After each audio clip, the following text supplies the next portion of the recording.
मैं अपने पति से बहुत ज्यादा मोहब्बत करती थी। हमारी जिंदगी बहुत ज्यादा खूबसूरत थी। मैं उसके साथ बहुत खुश थी, पर वो एक दिन मुझे छोड़कर चला गया और मेरी जिंदगी में सब बदल सा गया। मैं अकेली हो गई और उसकी याद में दिन रात रोने लगी। मुझे पता था कि जहां वो गया है वहां से कोई वापस नहीं आता। पर एक दिन अपने घर में एक कमरे में मैंने उसे देखा। मैं हैरान रह गई और जब बाकी लोगों को बताया तो किसी ने मेरा यकीन नहीं किया।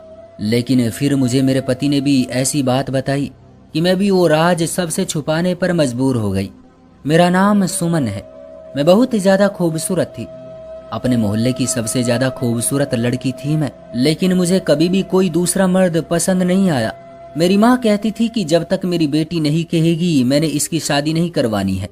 मेरी माँ ने मुझे ये भी कहा था कि अगर तेरी जिंदगी में कोई है या तुझे कोई पसंद है तो तू मुझे बता सकती है। मेरा मसला ये था कि मुझे कोई पसंद ही नहीं आता था, पर न जाने उस आदमी में क्या था कि मैं उसकी तरफ खींची चली गई थी। उसका नाम सुरेश था। वो हमारे ही मोहल्ले में रहता था, मेरी उम्र का था और देखने में भी अच्छी शक्ल और सूरत का लगता था। ऐसा नहीं था कि वो मुझसे ज्यादा खूबसूरत था, लेकिन मेरे साथ खड़ा हुआ बुरा नहीं लगता। वो काफी समय से मुझ तक पहुंचने की कोशिश कर रहा था। कभी मोहल्ले की किसी शादी में, कभी मेरी किसी सहेली के हाथ, और कभी यूं ही इशारों में वो मुझ तक ये बात पहुंचा चुका था कि वो मुझसे बहुत मोहब्बत करता है। लेकिन ये तो मोहल्ले का हर लड़का ही कहता था, क्योंकि वो मुझसे शादी करना चाहता था। इसलिए मैंने उसकी बात पर यकीन नहीं किया। उसने हमारे घर रिश्ता भेजा और उससे पहले कि मैं इनकार करती मेरे घर वालों ने ही इनकार कर दिया। मुझे भी उस इनकार से कोई मतलब नहीं था, क्योंकि मुझे वो व्यक्ति पसंद नहीं था। मुझे पता था कि वो मुझे दीवानों की तरह चाहता है। कुछ दिन के बाद मेरे लिए एक रिश्ता आया और मेरी माँ ने यहाँ बात पक्की कर दी। मुझे भी इस रिश्ते से कोई मसला नहीं था, लेकिन मेरी शादी की तारीख जैसे ही पक्की हुई मुझे एक खत मिला। ये खत सुरेश ने मेरी एक सहेली के हाथ पहुंचाया था। उसने कहा कि मैं तुमसे बहुत मोहब्बत करता हूँ और अपनी जान लेना चाहता हूँ। उसने ये खत तुम्हारे लिए भेजा है। ये उसका आखिरी खत है। मैं हैरान तो थी, पर मुझे कोई परवाह नहीं थी। अगर मेरी वजह से कोई मरता है तो मर जाए, मैं क्या करूं? उसने कहा कि वो कह रहा था कि तुम आखिरी दफा पढ़ लो तो तुम्हारी बड़ी कृपा होगी। मैंने वो खत पकड़ लिया और जब उसे कमरे में जाकर पढ़ा तो मेरी आंखों से आंसू आ गए, क्योंकि उस खत को पढ़कर मुझे इस बात का अंदाजा हो गया कि ये व्यक्ति तो वाकई मुझसे बहुत मोहब्बत करता है। मैंने फौरन संदेश पहुंचाया कि वो अपनी जान नहीं ले। मेरी शादी में 1 महीना था और इस 1 महीने के अंदर मुझे सुरेश से मोहब्बत हो गई और हम लोग एक दूसरे के दीवाने हो गए। हमने सोच लिया था कि हम एक दूसरे से शादी करेंगे। फिर मैंने भी कह दिया था कि मैं इस रिश्ते से इनकार कर दूंगी। जब मैंने ये बात अपनी माँ से कही तो मेरी माँ ने थोड़ा सा गुस्सा किया, लेकिन मैंने याद दिलाया कि आप तो मुझे कहती थी कि आप मेरी शादी उस व्यक्ति से करवाएंगी जिससे मेरी मर्जी होगी, और ये व्यक्ति तो मुझसे मोहब्बत करता है। मेरी माँ को इसी बात का मसला था कि ये लोग बिल्कुल भी अच्छे नहीं थे। उनकी जॉइंट फैमिली थी, ज्यादा अमीर भी नहीं थे, इसलिए मेरी माँ ने इनकार किया था। लेकिन अब जब इनको ये पता चल गया कि मैं खुद ही यहाँ शादी करना चाहती हूँ तो वो क्या कर सकती थी। उन्होंने किसी तरह मामला संभाल लिया। मेरे बाबा इस दुनिया में नहीं थे। मेरी माँ उनका कारोबार संभालती थी। मेरी माँ ने मुझे माँ और बाप दोनों बनकर पाला था। मैंने उनको सिर्फ इतना कहा कि मेरी खुशी यहाँ पर है, तो उन्होंने कहा कि अगर तुम्हारी खुशी है तो मैं कुछ नहीं कर सकती। उन्होंने मेरी शादी करवा दी। जब मेरी शादी सुरेश से हुई तो ये मेरी जिंदगी का सबसे खूबसूरत दिन था। वो वाकई मुझसे बहुत ज्यादा मोहब्बत करता था। वो कहता था कि तुमसे इतनी मोहब्बत करता हूँ कि अगर मैं मर भी जाऊं और तुम मुझे आवाज दो तो मैं मौत के मुंह से भी वापस आ जाऊंगा। कहते हैं कि जो मर्द अच्छी अच्छी बातें कर सकता है औरत उसकी दीवानी हो जाती है, और इस मामले में सुरेश बहुत ही ज्यादा अच्छा था। उसे मोहब्बत भरी बातें करना आती थी। इस घर में मेरी ननंद भी थी जिसका नाम अनन्या था। ये बहुत ही ज्यादा अजीब तरह की लड़की थी। उसे बस हमेशा शादी और कपड़े जूतों की बातें करने का शौक था। ये मुझसे उल्टे सीधे सवाल भी पूछा करती थी। मुझे पहले पता चल गया था कि ये किस किस्म की लड़की है, इसलिए मुझे भी इसको हैंडल करना आता था। इसने पूरे घर को सर पर उठाया हुआ था। इस घर में मेरे पति के 2 भाई भी रहते थे। उनकी भी शादी हो चुकी थी। ये सबके साथ उनके मुंह पर उनकी बन जाती थी और फिर पीठ पीछे बुराई करती थी। मुझे बिल्कुल अच्छी नहीं लगती थी। मेरे पति के खानदान में कोई भी इतना ज्यादा खूबसूरत नहीं था, इसलिए थोड़ी बहुत खूबसूरत थी तो इसको ये हजम नहीं हो रही थी और इसे अपने ऊपर बहुत ही ज्यादा गुरूर था। पूरा दिन अपने आप को सजाने संवारने में ही लगा देती थी, पर सुरेश को इससे बड़ी मोहब्बत थी। क्योंकि ये उसकी छोटी बहन थी। वो इसका बहुत एहसास करता था। सुरेश का काम ऐसा था कि वो ज्यादातर वक्त घर से बाहर रहता था, इसलिए मैं वक्त गुजारने के लिए अनन्या की बातें सुन लेती थी। क्योंकि एक तो ये बोलती थी तो बोलती ही चली जाती थी। मेरी सास भी कहती थी कि पूरे खानदान की सबसे शौक और चंचल लड़की है ये। उस पूरे घर में सिर्फ मेरी और मेरे पति की पसंद की शादी थी। बाकी ये सब लोग भी हमसे जलते थे। मुझे भी डर लगता था कि कहीं नजर न लग जाए। मेरा पति कहता था कि ऐसा कुछ नहीं होता। अभी हमारी शादी को 8 महीने ही हुए थे कि एक दिन मैंने अपने पति को कहा कि वापस जल्दी आ जाए, आज हम कहीं खाना खाने चलेंगे। लेकिन वो घर नहीं आया, उसका नंबर भी बंद था। मैं बहुत परेशान हो गई, यहाँ तक कि रात के 12 बजे के बाद घर वालों को भी बता दिया। वो भी परेशान हो गए। उसके दोनों भाई उसे तलाश करना शुरू हो गए। पुलिस में रिपोर्ट करवा दी और थोड़ी देर के बाद पता चला कि मेरा पति इस दुनिया से जा चुका है, क्योंकि उसका एक्सीडेंट हो गया। ये गम मेरे लिए ऐसा ही था कि जैसे मैं भी साथ मर गई हूँ। लेकिन फिर मुझे सांस लेना है, जैसे मेरे अंदर दिल नहीं है, लेकिन मुझे जिंदा रहने की एक्टिंग करनी है। मैं बहुत ज्यादा परेशान थी, अपनी जान लेने की कोशिश की, लेकिन उन लोगों ने मुझे बचा लिया। मेरी माँ ने भी मेरा बहुत साथ दिया और उसने कहा कि तुम यहाँ क्या करोगी, हमारे साथ वापस चलो। उसूल भी यही था कि मुझे वापस चले जाना चाहिए था, लेकिन मैं वापस नहीं जाना चाहती थी। इस घर में, इस कमरे से यहाँ मेरे पति की यादें बसी हुई थी। हमारी यादें, हमारे मोहब्बत भरे लम्हे थे यहाँ। मेरी माँ को ये बातें बिल्कुल भी स्वीकार नहीं थी, क्योंकि अभी मेरी उम्र ही क्या थी। मेरी शादी को 1 साल भी नहीं हुआ था और मेरे यहाँ कोई उम्मीद भी नहीं थी। उनका कहना था कि तुम्हारा इस घर में रहने का कोई काम नहीं है, कोई मतलब नहीं है। मैंने कहा कि मैं यहीं रहना चाहती हूँ। अभी तो हमारे कमरे से फूल भी नहीं उतारे गए थे, मुझे इस घर में ही रहना था। मेरी माँ ने हमेशा मेरी बात मानी थी। उन्होंने कहा कि तुम सिर्फ अपने आप को और भी ज्यादा गम दोगी। अगर यहाँ से निकल जाओगी तो इन सारी बातों को भूल सकोगी। लेकिन मैं कैसे भूल सकती थी उस व्यक्ति को जिससे मैंने मोहब्बत की थी। और सबसे बड़ी बात तो ये थी कि उसने मुझसे मोहब्बत की थी। मुझे वो इसलिए अच्छा लगता था क्योंकि वो मुझसे मोहब्बत करता था। मेरी माँ ने कहा कि ठीक है, अगर तुम यहाँ पर रहना चाहती हो तो रहो, जब तुम्हारा दिल हल्का हो जाए तो वापस आ जाना। वो यही कह रही थी कि सारी जिंदगी तुम्हें यहाँ नहीं रहना। मैं भी शायद सारी जिंदगी यहाँ पर नहीं रहने वाली थी, लेकिन अभी यहाँ से जाने का ख्याल भी मुझे तंग कर रहा था, इसलिए मैं वहीं पर रहने लगी। कुछ ही दिन बाद मैंने देखा कि मेरी ननंद मेरे पति के सारे कपड़े उठाकर कहीं जा रही थी। मैंने कहा कि ये क्या कर रही हो, तो उसने कहा मम्मी ने कहा है कि इन कपड़ों को गरीबों में दान कर दिया जाए। मेरे पति को कपड़े जूते पहनने और खरीदने का बहुत शौक था। उसने कलेक्शन बनाया हुआ था।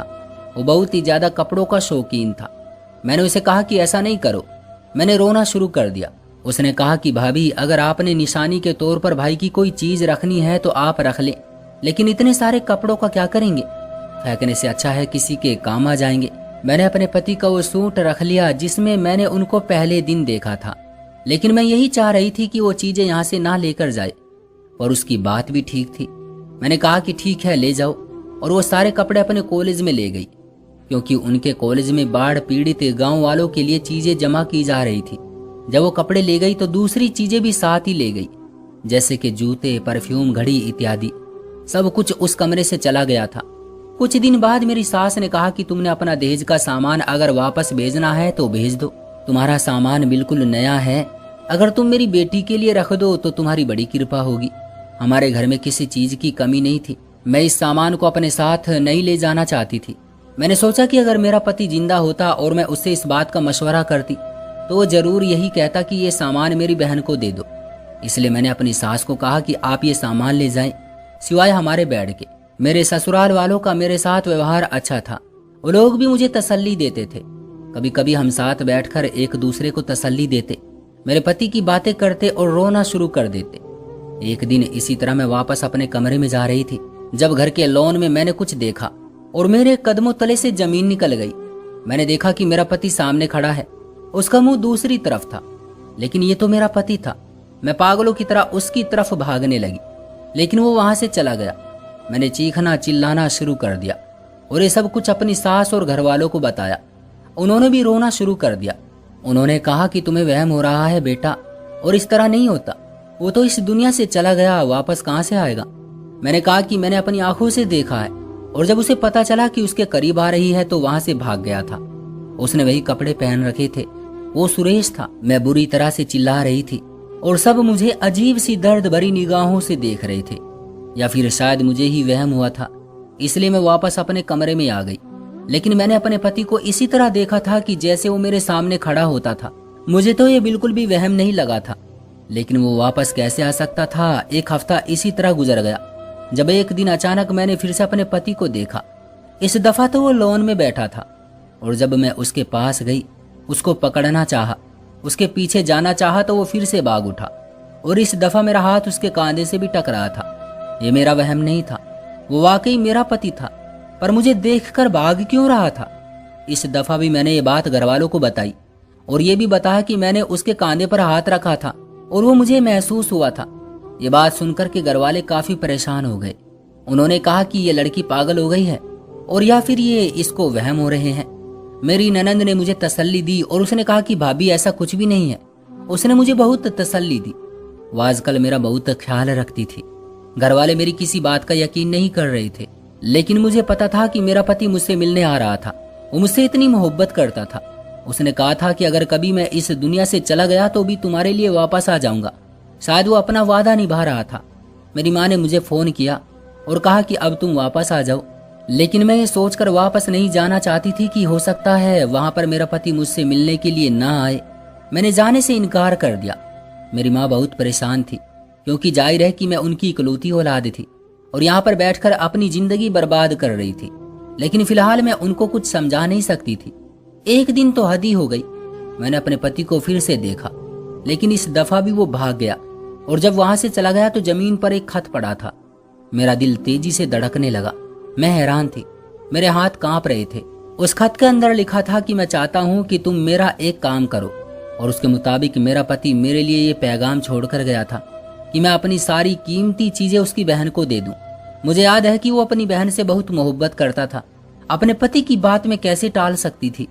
मैंने ऐसा ही किया, और मेरे पास जो भी कीमती चीजें बची थी, जैसे कि मेरे जेवर, मेरा आईफोन और कुछ कीमती जोड़े, वो सब कुछ मैंने अपनी ननंद को दे दिया।